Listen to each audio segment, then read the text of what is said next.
PM Narendra Modi will undertake a historic state visit to the US next week. Many see this visit as a watershed moment in ties between India and the United States. This would be Prime Minister Modi's first state visit to the US. He is the third Indian leader to be accorded the honor of a state visit. The last time an Indian Prime Minister was on a state visit to Washington was Dr. Manmohan Singh back in 2009. The White House has described this visit as a reaffirmation of the deep and close partnership between the two countries and their shared commitment to a free, open, prosperous and secure Indo-Pacific and their resolve to elevate their strategic, technology and defense partnership. There is a lot on the agenda. The two sides are expected to ink the much anticipated deals on production of jet engines and India's procurement of 30 Predator drones from a US-based company. Equally, common adversary China and its Indo-Pacific strategy is likely to figure prominently in talks between the two sides. The long delays in processing of visa applications and the inordinate waiting time for Indians seeking American visas may also come up. Significantly, Prime Minister Modi will address a joint session of the US Congress. He's done that before in 2016. A state banquet will be hosted for Prime Minister Modi at the White House by President Joe Biden. The Prime Minister will meet with top American CEOs and, as always, he will also address the Indian-American community during this visit. Remember, he is an Indian leader who's extremely popular with the Indian diaspora. This visit also comes ahead of India hosting the G20 summit in September this year and India's parliamentary election and America's presidential election slated to be held next year. In recent years, under the leadership of Prime Minister Modi, India has come into its own on the global stage, repeatedly asserting its independent foreign policy like a self-assured nation, even in the face of criticism, and it has grown in international stature. Prime Minister Modi's words of advice to Russian President Vladimir Putin that this is not an era of war in the context of the Russia-Ukraine conflict resonated globally and were echoed by many world leaders. The question is, will this visit by Prime Minister Modi mark the beginning of a new chapter in India-US ties?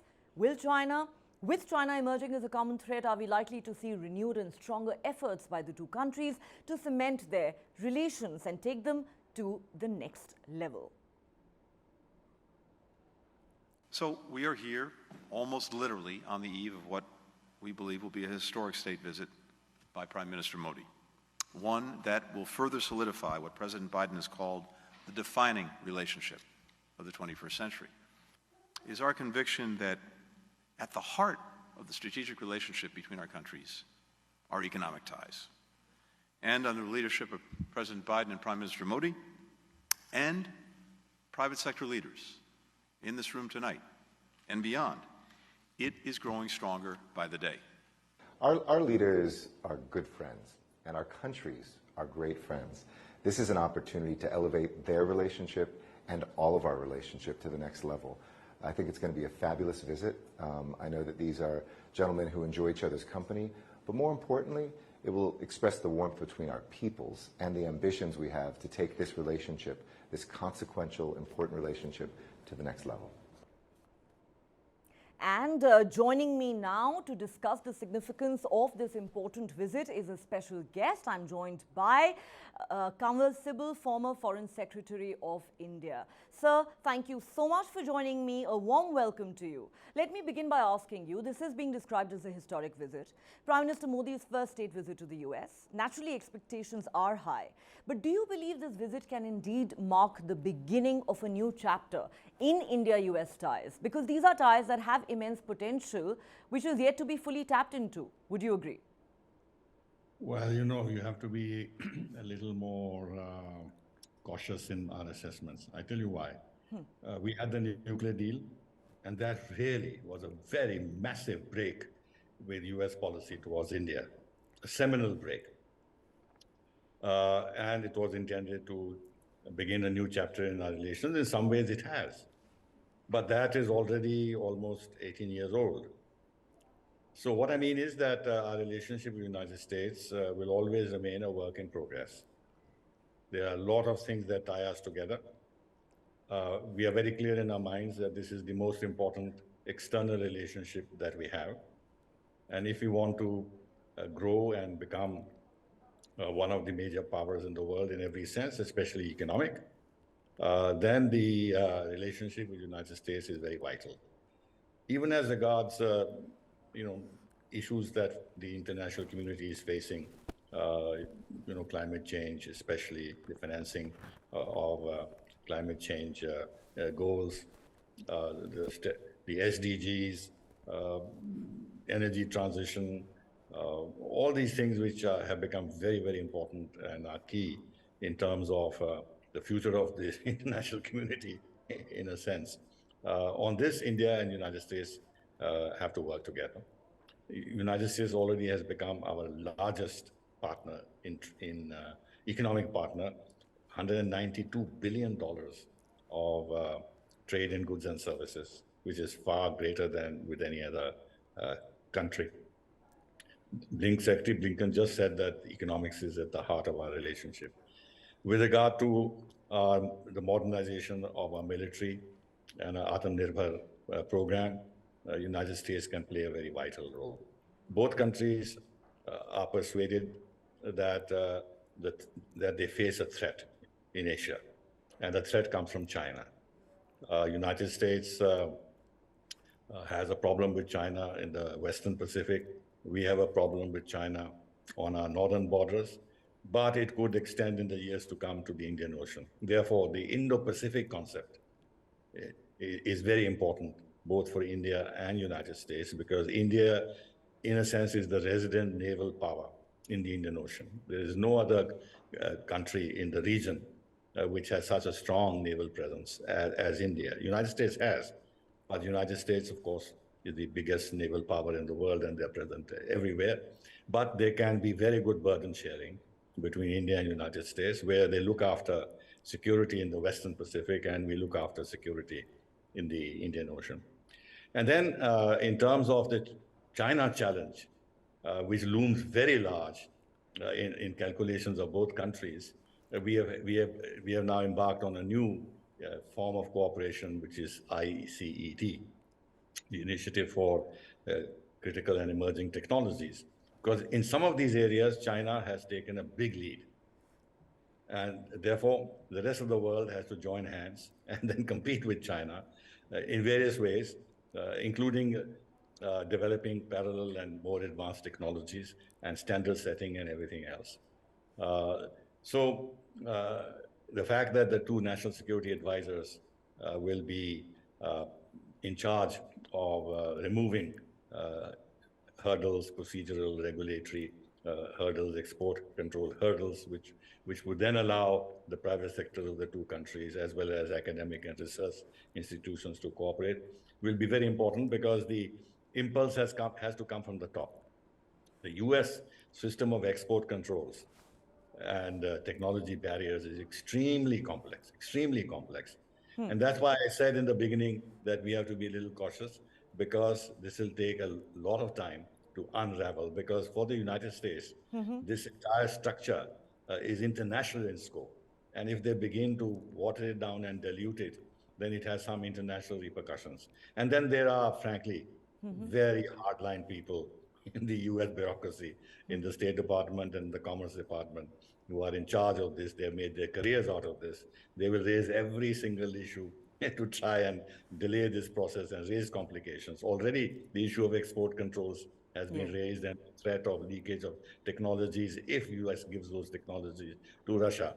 While in the past, we've had cooperation with Western countries and with Russia, and there's been no instance of any leakage of technology from us to Russia. But nevertheless, this fear will be generated and will hobble the process to some degree. Though, of course, as I said, the momentum is now being given at the highest level by the national security leadership of the two countries and the political leaderships, and therefore we should remain hopeful. And the last thing I want to say is that while China is looming very large in everything we do, whether it is Quad or ITU2 or the new Quad that has been formed between India, US, Saudi Arabia, and UAE, and the whole Indo-Pacific concept, and our military ties with the United States, giving us platforms which will give us the capacity to monitor Chinese naval movements in the Indian Ocean, this whole maritime domain awareness thing that we are talking about, and of course the semiconductor chain. which hopefully on which there'll be some progress, and it has been indicated by the U.S. National Security Advisor in Delhi that we can look forward next week to some announcement in this regard. Behind all this is frankly the China threat.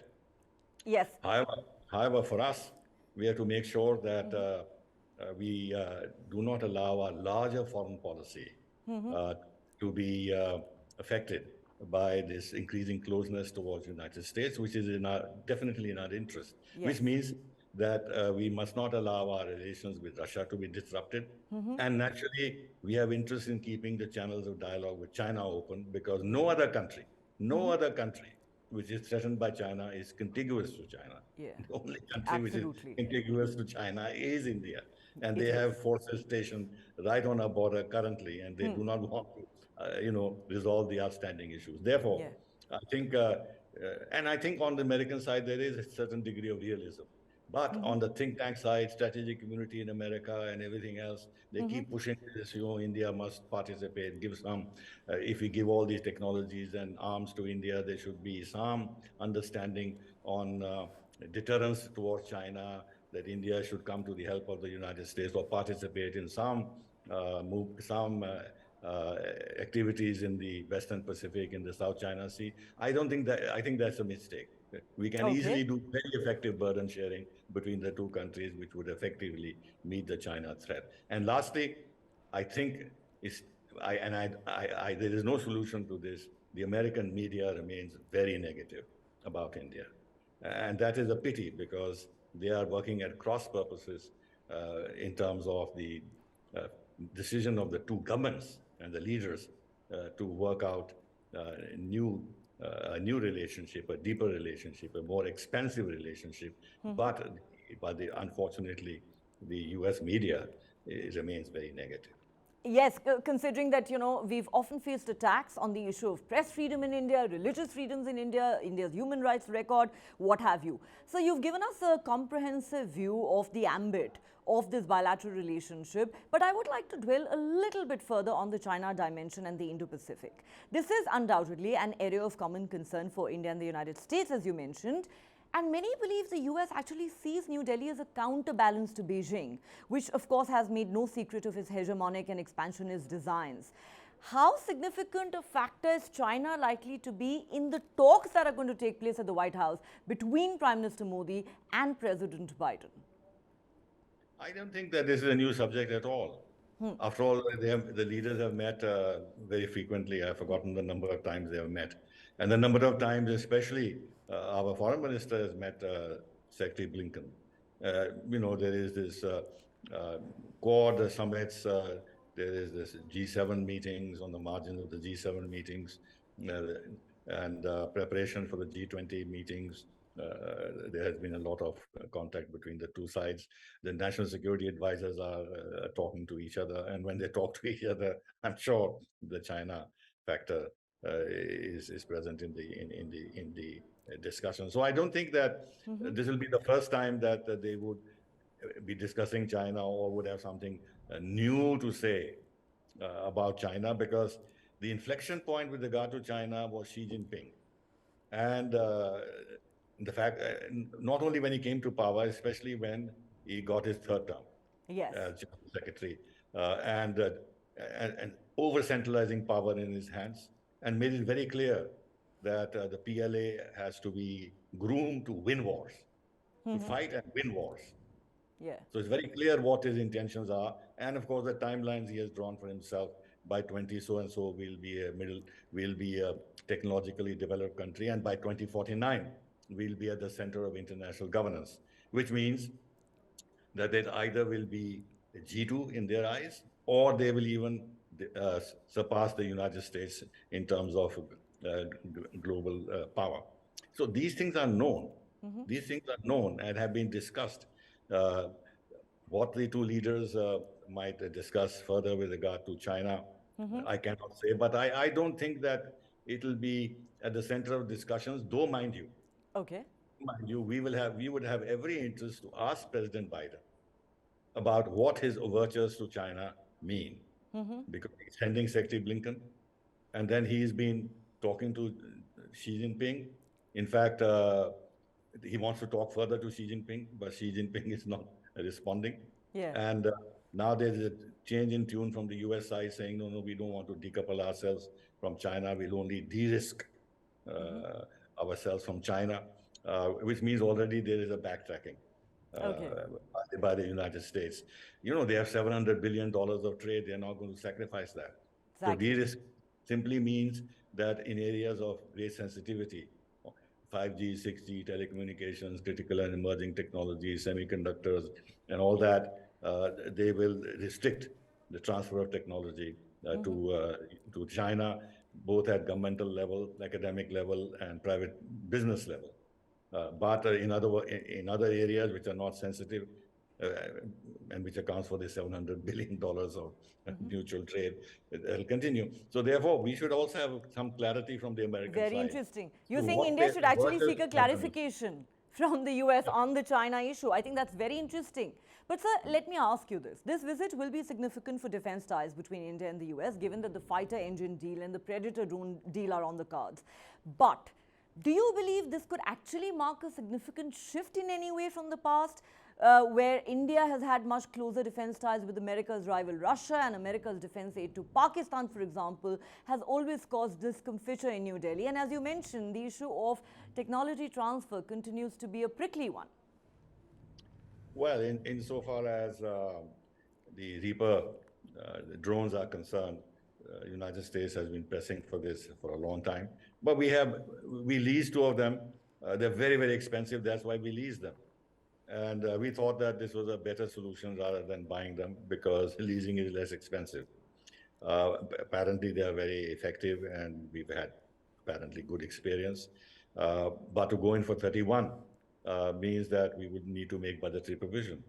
And whether we are able to make that budgetary provision and what the phase-out expenditure would be, these things need to be discussed, and the cost of this also, how costly this will be, because they've not entered into any price negotiations. It's only that the DAC has given clearance that we can buy them.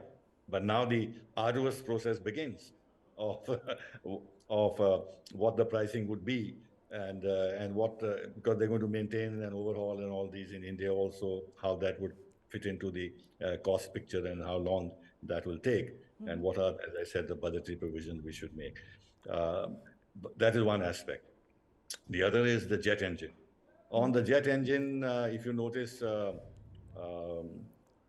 Jake Sullivan, the U.S. National Security Advisor, while he was having this meeting with select Indian journalists, was cautious.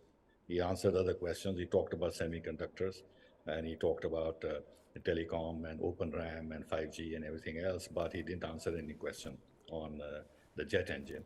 Now, it is a fact that the U.S. government has cleared the project, but at the moment, not even an MOU has been signed between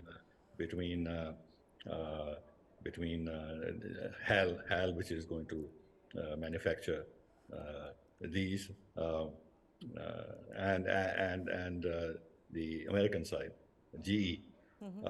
So what these will be prolonged negotiations. In terms of transfer of technology, after all, transfer of technology means what? It's not going to be done overnight. It'll be a phased out progress. It'll be phased out over years. And what will happen during it? We'll also have to absorb the technology and show our capacity to absorb that technology. And the hot engine technology, which is actually the core technology, which United States has not shared with any other country, will they actually share it? Will they actually share it? It has to be tested. That remains a big question. It has to be tested. So while they may actually do transfer of technology in terms of various parts of it, but full transfer of technology, I think keep your fingers crossed. Keep your fingers crossed. Sir, final question before we let you go. This is also a year when we are hosting the G20 summit. What do you think the state visit by Prime Minister Modi to the US is likely to mean for India's global stature? Well, I think, I have a different view on these things. I would say that America should also think about what it does to Biden's own global stature to have the Indian Prime Minister go there. I mean, why should we put ourselves in an inferior position that that this state visit adds to our global stature? You know, that I don't like this kind of reasoning, this kind of thinking and approach. I think we should have more confidence in ourselves.